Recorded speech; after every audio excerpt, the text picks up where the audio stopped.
Frank Lee Morris, John y Clarence Anglin es el nombre de los 3 prisioneros que ves en pantalla. Ellos fueron famosos delincuentes de los años 60 a quienes encarcelaron nada más ni nada menos que en la mítica prisión de Alcatraz, una prisión de máxima seguridad de Estados Unidos especialmente diseñada para que fuera imposible escapar de ella. Sin embargo, y por insólito que suene, estas 3 personas lograron escapar del lugar de una forma tan de película que es difícil creer que algo así sucedió realmente. A pesar de que el FBI declaró que se ahogaron en las aguas de la bahía de San Francisco aquella noche, la realidad es que no existe ningún tipo de prueba que demuestre lo anteriormente dicho, sino todo lo contrario. Al pasar de los años y especialmente en los últimos, hay varias pruebas que demuestran que esto no fue así y que estas personas realmente lograron escapar de Alcatraz y se escondieron a los ojos de todos para tener una vida de lo más normal, pero eso lo vamos a dejar para el final. Vamos. Todo comienza el 1 de septiembre del año 1926, cuando en el hospital de Gallinger en Washington, D.C., nacía Franklin Lee Morris. Y aunque de la infancia de Frank no sabemos demasiado, podemos entender que no fue para nada fácil. Hijo de un padre ausente que nunca llegó a conocer y de una joven madre de tan solo 17 años de edad que se ganaba la vida como podía. Tristemente, la mamá de Frank iba a fallecer a muy temprana edad, dejando a un joven de 11 años de edad solo y a la deriva. El ahora huérfano pasaba gran parte de su tiempo en orfanatos, entendiendo muy de pequeño que la forma de ganarse la vida muchas veces era por medio de la violencia y los robos, forjando desde muy temprana edad una personalidad problemática y conflictiva. Se ganaba el poco dinero que podía reparando zapatos y también aprendió desde pequeño dibujo técnico, especialmente a dibujar planos de partes mecánicas, habilidad que le sería útil más adelante. Frank medía tan solo 1,70 m y a pesar de que su altura estuviera por debajo del promedio, él era muy inteligente. Su coeficiente intelectual lo posicionaba en el 2% de la población en aquel momento, teniendo un índice elevadísimo de más de 133 puntos, mientras que el de una persona normal era de entre 90 a 110 puntos. Con tan solo 13 años de edad, empezó a tener sus primeros contactos con la policía por varios delitos menores y algunos más serios. A los 17 años, Franklin ya había sido arrestado en reiteradas ocasiones por crímenes que iban desde posesión de narcóticos hasta robo a mano armada. Así fue como pasó gran parte de su infancia y adolescencia entre rejas, tiempo en el cual solía servir la comida de los demás prisioneros en las cárceles donde lo encerraban, lugares donde también hizo varios contactos criminales, pero de eso hablaremos más adelante. Luego de ser liberado en una ocasión, Frank no demoró mucho tiempo en retomar sus actividades delictivas, cometiendo un robo a mano armada en un banco y robando un coche de la zona de Miami. Como resultado, fue arrestado y encarcelado una vez más, esta vez en la penitenciaría estatal de Luisiana, donde cumpliría una condena de 10 años. En la misma, un no tan joven Franklin haría uso de su brillante inteligencia, y aunque no tenemos detalles de cómo lo logró, dado que gran parte de estos documentos son clasificados o se han perdido con el paso de los años, Frank Morris logró escapar de la penitenciaría estatal de Luisiana. Sin embargo, un año más tarde, luego de disfrutar de esta libertad, Franklin Morris fue capturado una vez más y en esta ocasión fue enviado a una cárcel de la cual no iba a poder salir nunca más. Decir que en la isla de Alcatraz han pasado cosas es quedarse corto. La misma tiene una historia que viene desde hace años atrás, lo cual daría para dedicarle un video solo a ella. Sin embargo, lo que nos interesa en este video es saber que en el año 1933, la isla de Alcatraz, así como la infraestructura que allí se encontraba construida, pasó a manos del Departamento de Justicia de Estados Unidos. Un año más tarde, en agosto del 1934, y luego de varias modificaciones, la misma estaba lista para ser utilizada como prisión, con la fama de ser la más segura, no solo de los Estados Unidos, sino que del mundo entero, aquella de la cual sería imposible escapar. Decir esto no era ninguna exageración. Esta prisión está situada en la isla que allí se encuentra al medio de la bahía de San Francisco, y aunque es verdad que este lugar, al igual que muchos otros, comparten la similitud de estar rodeado por grandes muros con alambre de púas, la realidad es que en la prisión de Alcatraz, el obstáculo más difícil de atravesar es la enorme masa de agua que lo rodea. Con 2,5 kilómetros de distancia de la costa de la bahía hasta la isla, las aguas que allí se encuentran encuentran son consideradas extremadamente peligrosas. Si un prisionero quisiera escapar sería casi imposible, obviamente por la distancia que tendría que recorrer, ya que solo una persona entrenada sería capaz de nadar lo suficiente. Y por si eso no fuera poco, en este lugar las corrientes son muy poderosas. En la mejor época del año, la temperatura máxima del agua ronda tan solo los 12 grados Celsius, una temperatura que haría que cualquier persona que se atreviera a nadar en este lugar durante mucho tiempo sufra de una grave hipotermia. Si aún así, todo lo que te acabo de contar no te parece suficiente para entender lo mala que puede llegar a ser la idea de meterse a nadar en este agua, la misma suele estar habitada por tiburones blancos. Frank fue esposado y cargado en uno de los barcos rumbo hacia la isla. Cuando llegó, fue despojado de gran parte de sus pertenencias y se le dio el número de prisionero AZ-1441 junto a la foto que ves en pantalla. Le hicieron caminar desnudo por el pasillo central de la cárcel, al cual le llaman Broadway, haciendo referencia a una famosa calle del estado de Nueva York en Estados Unidos, cuna de los más famosos teatros del lugar y del mundo. Este nombre en broma existía porque allí, mientras caminabas desnudo, todos los demás prisioneros que te rodeaban aplaudían, se burlaban y reían de ti. Se vistió con sus ropas de recluso y fue asignado al bloque B en la celda número 138, un espacio de tan solo 2,5 metros de largo por 1,5 metros de ancho y una altura de 2 metros en donde apenas entrabas de pie. Todo esto obviamente sin ningún tipo de abertura más que el de la puerta reja, lugar por donde entraba un poco de luz durante el día antes de que llegara la más negra y oscura de las noches. La prisión en aquella época ya se había ganado un nombre importante entre los criminales más famosos. Este lugar fue la casa de algunos de los más notorios, como Machine Gun Kelly o Al Capone, personajes a los cuales tengo planeados hacerle su propio video en otro momento. Fue así como Frank aquel día se sentó en la celda para ver cómo el guardia cerraba la reja de la misma, y en aquel momento sintió que iba a ser allí donde pasaría el resto de sus años, a menos que encontrara alguna forma de escapar de una prisión de la cual nunca nadie había logrado hacerlo. Los días se convirtieron en semanas y las semanas en meses. Como ya habíamos comentado anteriormente, Frank era una persona muy inteligente y demostraba también tener grandes habilidades sociales. Haciendo uso de las mismas y la experiencia que había adquirido en diferentes cárceles que había recorrido a lo largo de sus años, Frank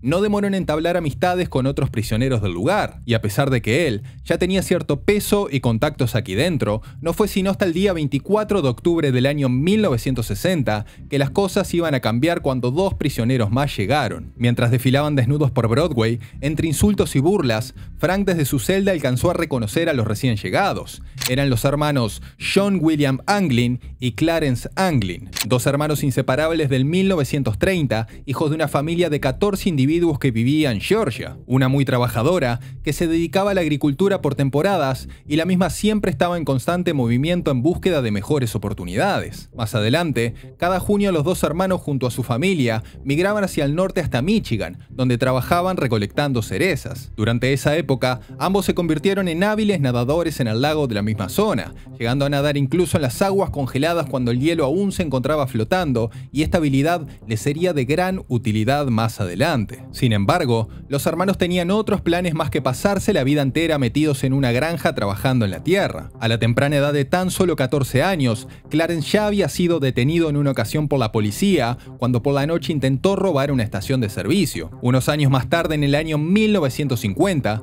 los 2 hermanos ya se habían convertido en famosos atracadores de bancos y otro tipo de establecimientos, y dato de color, usaban siempre las mismas armas de juguete. Sin embargo, la suerte de estos 2 se iba a ver comprometida luego de un fallido robo al Banco de Columbia en Alabama. Fueron arrestados 5 días más tarde en Ohio para ser sentenciados a 15 y 20 años de prisión en la penitenciaría de Atlanta. Y es en este lugar donde se conocieron por primera vez con Franklin Lee Morris y con Allen Clayton West, persona de la que hablaremos más adelante en este video. Poco tiempo más tarde, los hermanos fueron trasladados una vez más, esta vez a la Penitenciaría Federal de Kansas, lugar donde, como en muchas otras ocasiones, intentaron escapar. Sin embargo, y para su desgracia, esto no funcionó como esperaban. Los hermanos son capturados nuevamente y enviados de una buena vez a la prisión de Alcatraz, como los prisioneros AZ-1476 y AZ-1485 respectivamente. Frank y los hermanos Anglin no tardaron en reunirse, ya que eran viejos conocidos. Todo el tiempo libre que tenían se la pasaban hablando de cómo podían escapar de la prisión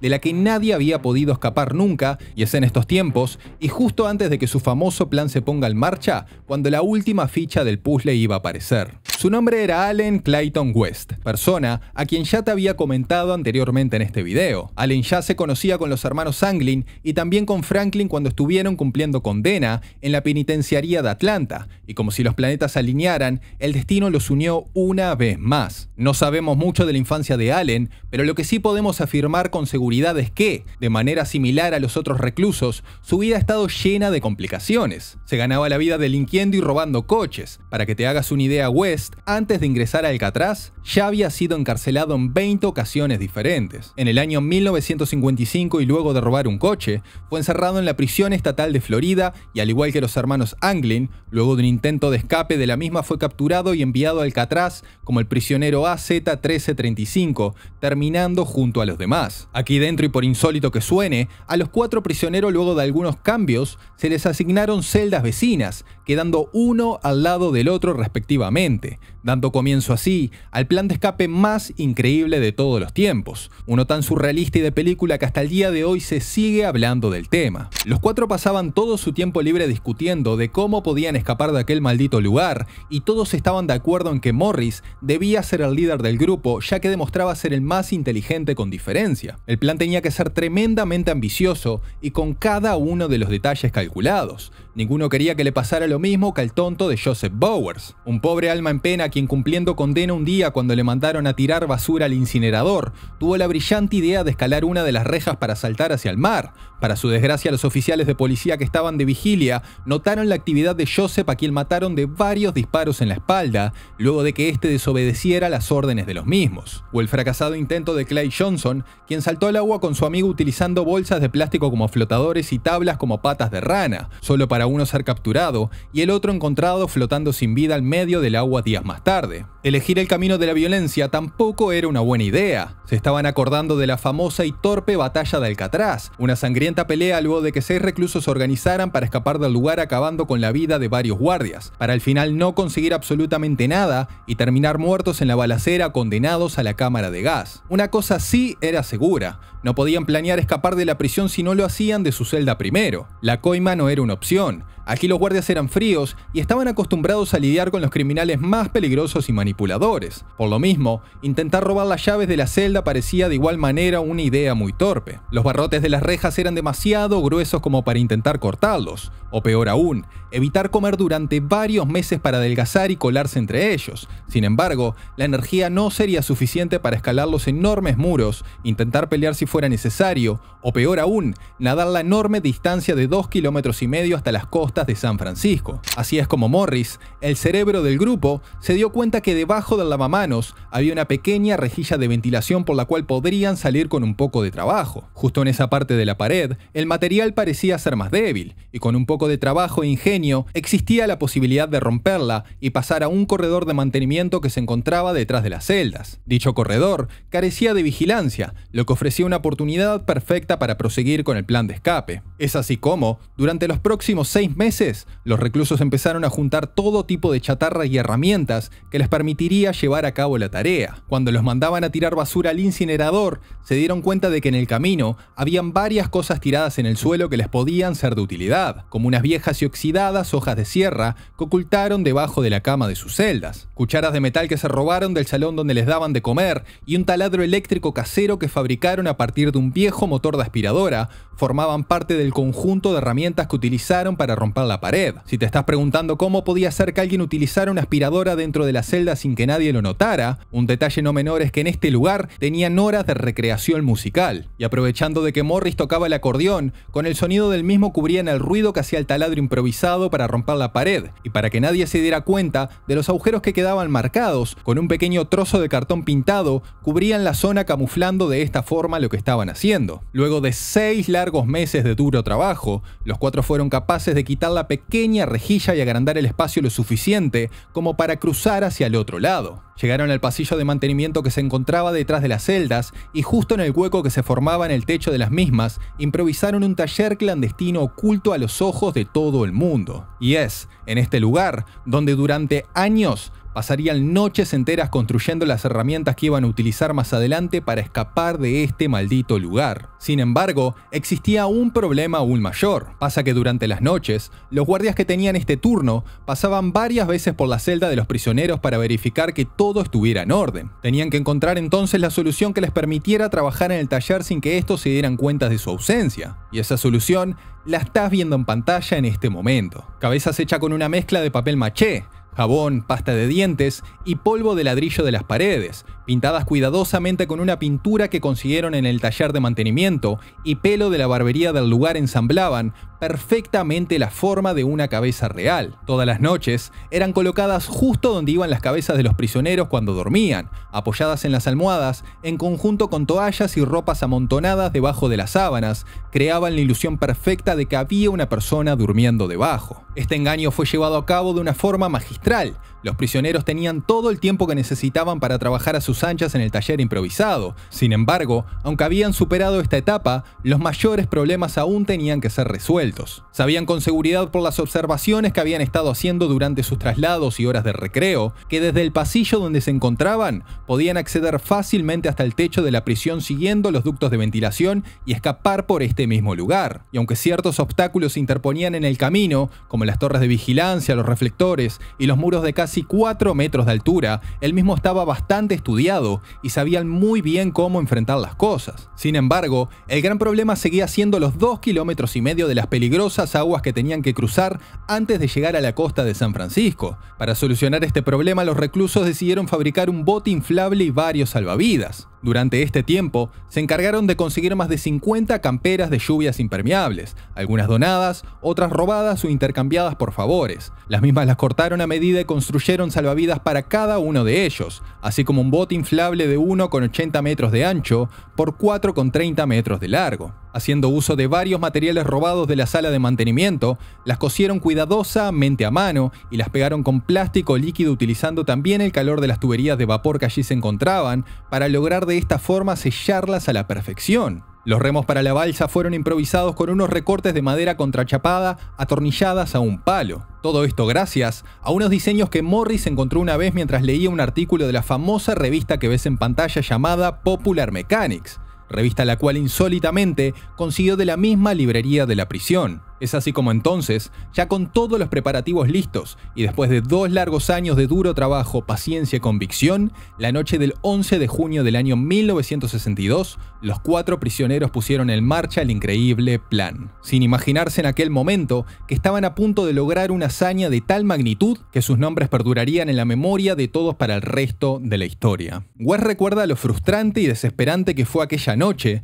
cuando el cemento utilizado para reforzar la salida de la rejilla de su celda se había endurecido de tal forma que no fue capaz de salir de la habitación a tiempo. Luego de varios minutos de trabajo, logró romper la pared, solo para llevarse la más amarga de las sorpresas al ver que los demás ya se habían ido sin él. Se dio media vuelta y se acostó a dormir. Gran parte de los detalles de todo el escape lo sabemos gracias a varias declaraciones que dio el señor West luego de ser interrogado. Por otra parte, Morris y los hermanos Sanglin lograron escapar sin problemas. Desde el pasillo en el que se encontraban subieron por los conductos de ventilación hasta el techo de la prisión. Quitaron los remaches del ventilador que estaba allí colocado, momento en el cual varios guardias declararon sentir un gran estruendo. Sin embargo, después de eso no escucharon nada más y la fuente del ruido nunca fue investigada. Con su equipo debajo del brazo, se deslizaron 15 metros por otro conducto de ventilación desde el techo hasta el suelo de la cocina. De aquí treparon 2 cercas perimetrales de casi 4 metros de alturas, abriéndose paso a una zona que tenían meticulosamente estudiada,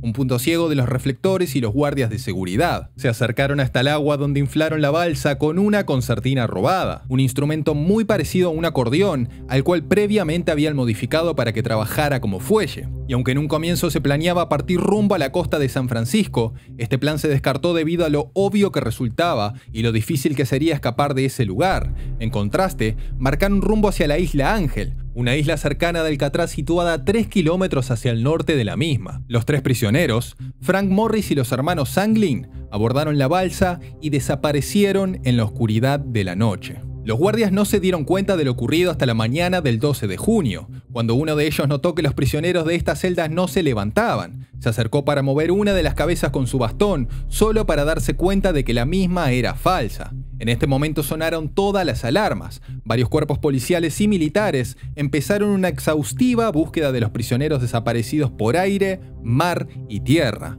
Búsqueda que se extendió durante los próximos 10 días, pero de ellos no había ni un solo rastro, habían desaparecido de la existencia. El 14 de junio, un guardia costero recogió una pala flotando unos 180 metros de la costa sur de la isla Ángel. El mismo día y en la misma ubicación general, trabajadores de otro barco encontraron una billetera envuelta en plástico con nombres, direcciones y fotos de amigos y familiares de los Anglins. El 21 de junio, se encontraron fragmentos de materiales de trajes impermeables que se cree que son restos de la balsa que utilizaron, en una playa no lejos del puente Golden Gate. Al día siguiente, una embarcación de la prisión recogió unos chalecos salvavidas hechos del mismo material a 46 metros de la isla Alcatraz, según el informe final del FBI en conjunto con las declaraciones de West, quien dijo que habían planeado robar ropa y un automóvil al llegar a tierra, y como ningún crimen semejante fue denunciado en los próximos días, determinaron que los prisioneros se habían ahogado. La realidad, sin embargo, es que el FBI nunca tuvo una prueba certera de que los hombres se hayan ahogado aquella noche, y como veremos a continuación,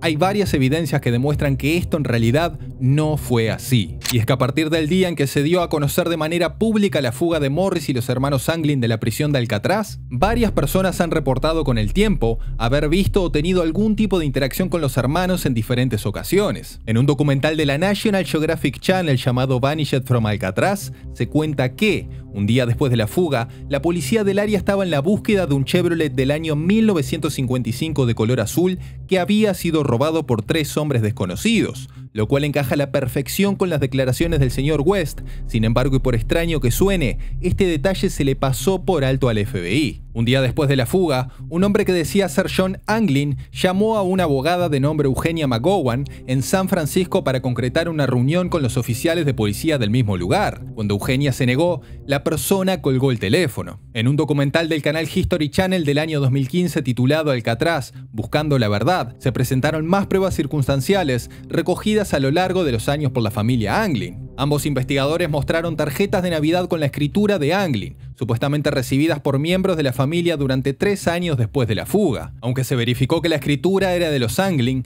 ninguno de los sobres tenía un sello postal, por lo que los expertos no pudieron determinar cuándo habían sido entregados. La familia citó un relato del amigo de la familia Fred Brizzi, que creció con los hermanos y afirmó haberlos reconocido en Río de Janeiro en 1975. Mostraron fotografías supuestamente tomadas por Brizzi, incluyendo una de 2 hombres que según él eran John y Clarence Anglin, junto a un gran termitero. Expertos forenses trabajando para la familia confirmaron que las fotos fueron tomadas en 1975 y aseguraron que los 2 hombres eran muy probablemente los Anglin, aunque la edad y condición de la foto y el hecho de que ambos hombres llevaban gafas de sol dificultaron los esfuerzos para hacer una determinación definitiva. Otro de los 11 hermanos de los Anglin dijo que a veces sonaba el teléfono en la casa y lo único que se escuchaba era una respiración al otro lado. Supongo que todo podría haber sido bromas, pero quizás eran mis hermanos. En un episodio de Los Cazadores de Mitos del año 2003 en el canal de Discovery, se probó la posibilidad de una fuga de la isla a bordo de una balsa construida con los mismos materiales y herramientas disponibles para los reclusos, y se concluyó que era posible. En el año 2018,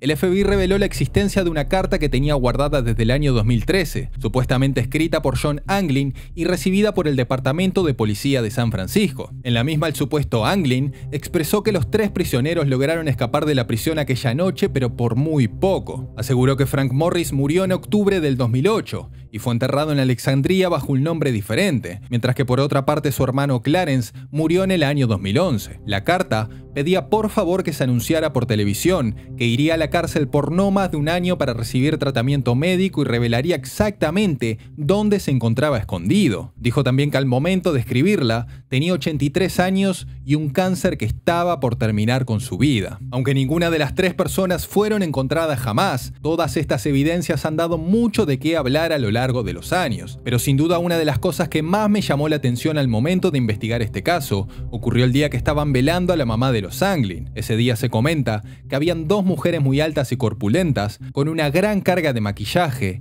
y caras muy familiares. El caso del escape de Alcatraz es tan famoso y tan de película que ha dejado una marca en la cultura popular para el resto de la historia. Algunos de los contenidos destacados que se han creado sobre este caso son el escape de Alcatraz de Campbell Bruce de 1963, donde documenta la fuga junto a otros intentos. La película Escape de Alcatraz de 1979, protagonizada por Clint Eastwood, recrea los hechos ocurridos. En la segunda temporada de Loki, se revela que el personaje recurrente Casey es una variante temporal de Frank Morris. Mientras se desliza en el tiempo, Loki viaja al pasado a la fuga de 1962. John y Clarence Anglin también aparecen en escena. Sumado a todo esto, hay dos documentales más, uno del 2011 de National Geographic Channel, Desvanecido de Alcatraz, y otro del 2015 de History Channel llamado En búsqueda de la verdad, documentales que vi antes de hacer este video. La prisión de Alcatraz funcionó durante 29 años y cerró sus puertas como penitenciaría el día 21 de marzo del 1963